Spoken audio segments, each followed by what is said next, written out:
Megastar Shakib খানের তাণ্ডব সিনেমায় সর্বাধিক আলোচনা হচ্ছে মেগাস্টার শাকিব খানকে নিয়ে। মেগাস্টার শাকিব খানের ঠিক পরেই কাকে নিয়ে আলোচনা হচ্ছে বলুন তো? একটু কমেন্ট করে জানান, অবশ্যই কমেন্ট করে জানান যে মেগাস্টার শাকিব খানের ঠিক পরবর্তীতেই সর্বাধিক আলোচনাটা কাকে নিয়ে হচ্ছে অভিনয়ের দিক থেকে। যদি কেউ এটা লিখে থাকেন আফরান নিশোকে নিয়ে হচ্ছে, আমি আপনাদের সঙ্গে একমত নই, প্রথমেই বলে দিলাম। যদি আপনারা এটা লিখে থাকেন সিয়াম আহমেদকে নিয়ে হচ্ছে, আমি আপনাদের সঙ্গে একমত।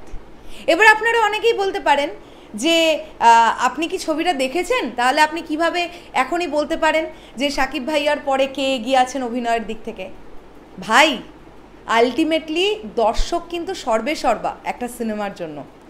দর্শক যখন ম্যাক্সিমাম জায়গায় বলছে সিয়াম আহমেদ ফাটিয়ে দিয়েছে এবং সিয়াম আহমেদের মধ্যে সেই সম্ভাবনাটা 100% লক্ষ্য করা যাচ্ছে যে ওই জায়গাটায় তিনি ধীরে ধীরে আসছেন, যখন সিয়াম আহমেদকে নিয়ে প্রচুর আলোচনা হবে, উনি সেই ব্যাপারটা ছাপটা তাণ্ডবে ফেলে যেতে পেরেছেন। আর এটার জন্য সিয়াম আহমেদের তো অবশ্যই অভিনয় তার প্রশংসনীয়, কিন্তু অবশ্যই আমাদের আরও একটা জিনিস ভাবতে হবে, এই চরিত্রটা কে দিল সিয়াম আহমেদকে, অর্থাৎ গল্পের বুনন, এই চরিত্রটা, এই চরিত্রের জন্য সিয়াম আহমেদ, আমার তো মনে আছে সিয়াম আহমেদের জায়গায় অন্য একজনের এই ক্যারেক্টারটা করার কথা ছিল। আমি এটা নিয়ে এর আগেও ভিডিও করেছিলাম, তার নামটা আমার ইতিমধ্যে মনে পড়ছে না, আমায় ক্ষমা করবেন।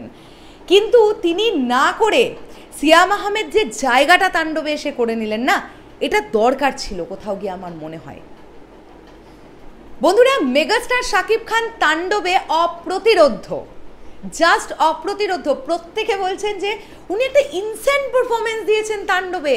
মানে বাটারফ্লাই নাচটা তোমরা যারা দেখেছো হলে তোমরা জানো, আমরা টিজারে যে ওই বাটারফ্লাই নাচটা দেখেছিলাম না, উনি নাচছিলেন, ওটার মধ্যে উনি আরও কারুকার্য করেছেন, আরও অন্যরকম ভয়ঙ্কর জিনিসপত্র করছেন। একজন জাত অভিনেতা ছাড়া এটা ইম্পসিবল ব্যাপার। উনি নাকি এমন সুন্দর ভয়েস মডিউলেট করেছেন পুরো ছবি জুড়ে, প্রত্যেকের কাছে অনবদ্য লাগছে যে ছবি জুড়ে এইভাবে কিভাবে উনি ডাবিংটা করলেন, যখন উনি কতটা প্যাশনেট, উনি কিভাবে করলেন এইরকম একটা টোনাল টেক্সচার। এছাড়া উনি যেভাবে অ্যাকশন করেছেন থ্রু আউট ছবিতে, উনি যেভাবে পারফরমেন্স দিয়েছেন, মেগাস্টার শাকিব খান তো অনবদ্য, তাকে নিয়ে কি কথা বলবো। কিন্তু একটা জিনিস কোথাও গিয়ে ভালো লাগছে যে সিয়াম আহমেদও কিন্তু মেগাস্টার শাকিব খানের পরবর্তী জায়গাটাতেই আলোচনায় উঠে এসেছে। আমি জঙ্গলি দেখেছি, তোমরা জানো চরকিতে জঙ্গলি অ্যাভেলেবেল হয়ে গেছে, আর চরকি আমাদের অলরেডি সাবস্ক্রিপশন নেওয়া বহু দিন আগে থেকে, আমি চরকির কন্টেন্ট দেখি।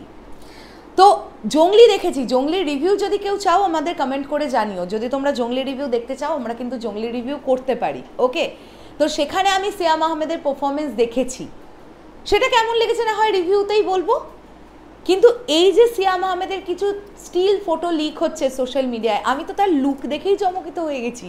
ওরে বাবারে বাবা, একটা চোখের লেন্স পুরো সাদা, এবং তার যে হেয়ার স্টাইল, তার যে ফেসিয়াল এক্সপ্রেশন, তার যে গেট আপ, সবটা দিয়ে না সিয়াম আহমেদকে একদম অন্যরকম লাগছে। এর আগে সিয়াম আহমেদকে এরকমভাবে দেখাই যায়নি। সো আমার কোথাও গিয়ে মনে হয় তাণ্ডব ওয়ার্ক করার জন্য অনেকগুলো কারণ থাকবে। মূল মুদ্রা কারণ হচ্ছেন মেগাস্টার শাকিব খান। তারপরে যেটা হচ্ছে সেটা হচ্ছে গল্পটা নাকি খুব স্ট্রং, স্পেশালি সেকেন্ড হাফ খুব টান উত্তেজনা, ফার্স্ট হাফের থেকে সেকেন্ড হাফ বেশি বেটার। আর লাস্ট 15 মিনিট নাকি এত ভালো ক্লাইম্যাক্সটা, যেটা কিন্তু দর্শকদের চোখের পলক ফেলতে দিচ্ছে না। তো এই ব্যাপারগুলোই তো একটা ছবিকে ওয়ার্ক করে নিয়ে যাওয়ার জন্য যথেষ্ট। এবং শুধু সিয়াম আহমেদের কথা এখানে বললাম, বাকিরাও যারা অভিনয় করেছেন তারা প্রত্যেকেই তাদের নিজের জায়গায় নাকি অনবদ্য পারফরমেন্স দিয়েছেন। তো বলো তো তোমাদের কি বক্তব্য এটা নিয়ে, অবশ্যই সেটা কমেন্ট করে জানাও।